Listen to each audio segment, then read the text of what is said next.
পুরো শরীর বইরা গেছে গা। এই সন্দেহ করে আর আমরা ভর্তি দিছি। সর্দি এগুলার সিমটম ছিল। পরে দেখলাম যে আস্তে আস্তে ওর পেটের এদিক দিয়ে বুকের এদিক দিয়ে র্যাশ দেখা দিচ্ছে। হামের উপসর্গ নিয়ে ঝরল আরও 7 প্রাণ। হাসপাতালে ভর্তি প্রায় 1300। ঝুঁকিপূর্ণ 30 উপজেলায় টিকাদান, স্বাস্থ্যবিধি মেনে চলার পরামর্শ। অন্ততপক্ষে 4 থেকে 5টা দিন যদি এই বাচ্চাটাকে একটু আইসোলেট করে রাখি, তাহলে এই আইসোলেশনের কারণে দেখা যাবে যে অনেক রোগীর হচ্ছে না।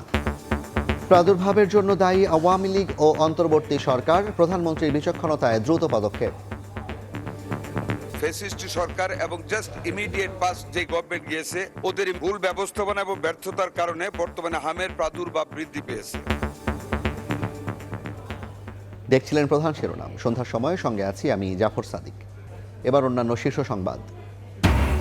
বিএনপি সরকারের প্রথম একনেক সভায় 5 প্রকল্প অনুমোদন। 1300-র বেশি অবকাঠামো তৈরির যৌক্তিকতা নিরূপণে কমিটি।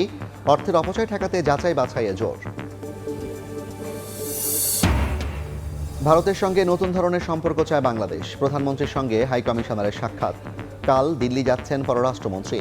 চ্যালেঞ্জ কাটিয়ে নবযাত্রার আশা। জ্বালানি সংকটে ব্যস্ত ঢাকায় কমেছে যানবাহন। রেকর্ড আমদানির পরও পাম্পে পাম্পে গ্রাহকের অপেক্ষায় সীমাহীন দুর্ভোগ।